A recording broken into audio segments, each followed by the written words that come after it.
채널 사우나 정덕현입니다. 사우나 피플 시간입니다. 지난번에 제가 글로벌 사우나라고 새로 시도를 한번 한 적이 있었잖아요. 넷플릭스나 뭐 이런 데서 하는 콘텐츠들을 좀 다뤄보겠다 했는데, 오늘은 넷플릭스 콘텐츠를 얘기하면서 그 안에 사우나 피플, 그러니까 인물을 얘기한다는 점에서 뭐 굳이 붙이자면 글로벌 사우나 피플 아닌가 이런 생각을 하면서 오늘 다룰 콘텐츠는 뭐냐 하면요, 넷플릭스 영화, 최근에 이 영화 보고 제가 전율했어요. 콜이라는 영화의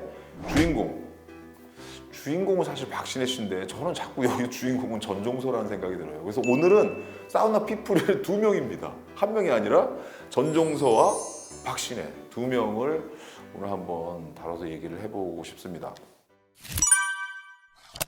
야, 이게 정말 굉장히 신박합니다.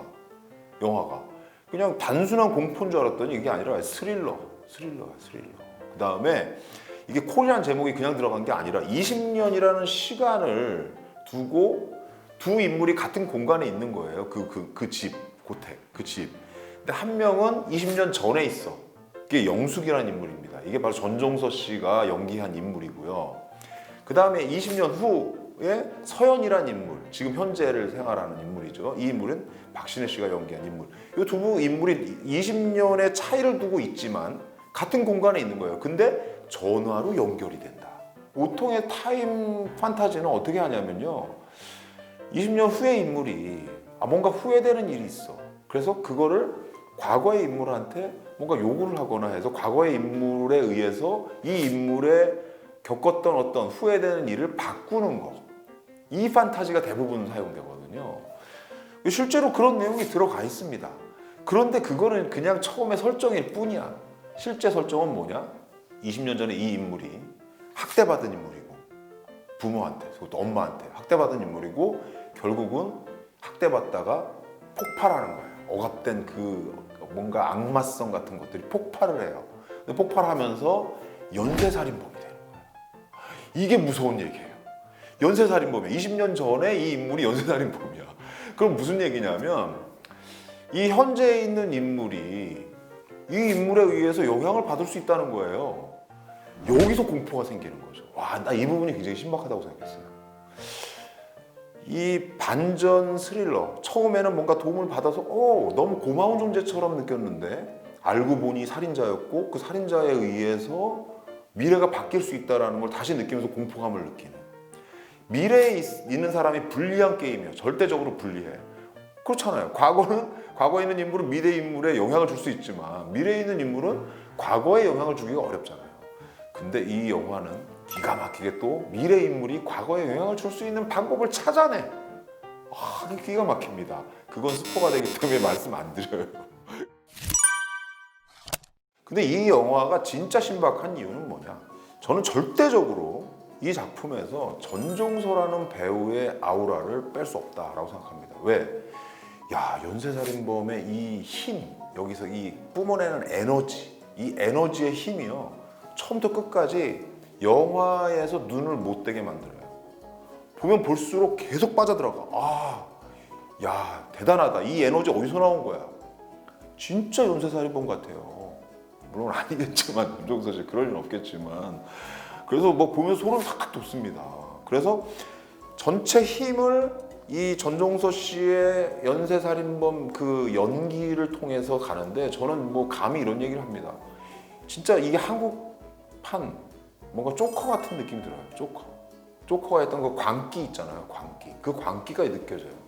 그런 연기를 통해서 끌고 나간다는 거, 이게 압도적인 존재감이 이 작품에서, 제가 이 전종서를 칭찬할 수밖에 없다. 어떻게 이런 배우가 나왔지 하는 생각이 들었어요. 버닝이라는 영화에서도 제가 놀랐어요. 사실은 버닝이라는 영화에서도 이 햄이라는 역할을 했는데, 이 역할이 사실은 작은 역할이 아니었어요. 첫 작품이라고는 제가 믿기지 못할 정도로 굉장한 에너지를 뿜어내는 역할이었거든요. 근데 역할을 너무 잘 소화해냈어요.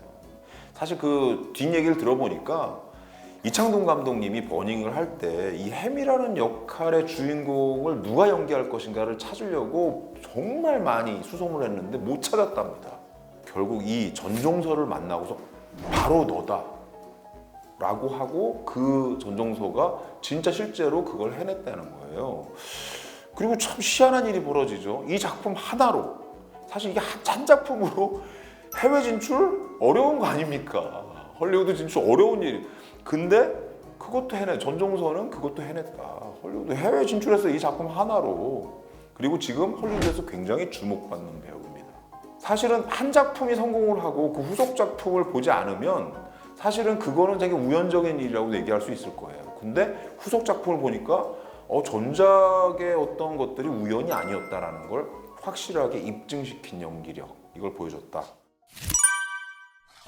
근데요, 이 작품에서 또 놀라운 거는 전종서 씨만이 아닙니다. 사실 결국은 전종서와 박신혜의 대결이잖아요. 둘이 대결하는 거예요. 둘이 막 부딪히는 겁니다. 힘은 전종서 씨가 끌고 나가요. 초반에. 그 처음에 박신혜 씨 딱 등장을 하면 느낌이 어떠냐면 늘 똑같은 그 얼굴이네. 뭔가 선한 이미지가 있잖아요. 그 어떤 뭔가 맑은 이미지, 그리고 발랄한 이미지, 그 이미지로 시작을 해요. 처음엔. 근데 점점 어떻게 돼요? 전종서 씨의 그 어떤 세계 속으로 빨려 들어가죠. 막 서로 대결하면서. 그러면서 이 박신혜 씨가 변화합니다. 점점 변화하는 연기를 보여줘요. 저는 박신혜 씨가 욕하는 걸 본 적이 없어요. 어디서 나왔었나 모르겠는데 하여튼 이 작품에서 욕을 할 때 굉장히 카타르시스가 느껴졌어요. 뭔가 짜릿했어. 이거 박신혜 씨가 뭔가 하나의 껍질을 확 벗기는구나 하는 생각이 확 들었거든요. 근데 그런 부분들이 아주 자연스럽게 나왔다라는 게 이 작품이 박신혜 씨한테도 굉장히 중요한 작품이 아니었나 하는 생각을 하게 됩니다. 박신혜 씨는요, 여러분 잘 아시겠지만 저는 미나미시네요를 보면서 그 작품 캐릭터랑 너무 잘 어울리는 역할을 맡아서 확 한 번에 주목을 받았던 배우거든요.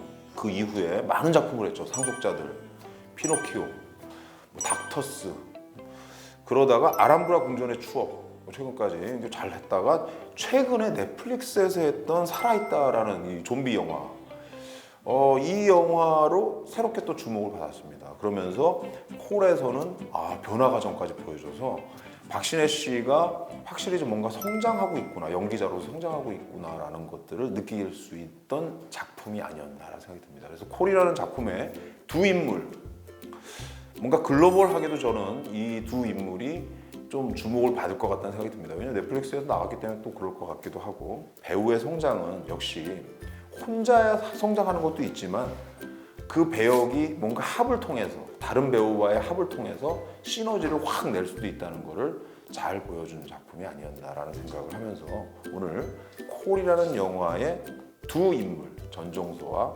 박신혜 씨에 대한 얘기를 정리해봤습니다. 감사합니다. 구독, 좋아요, 댓글도 써주세요.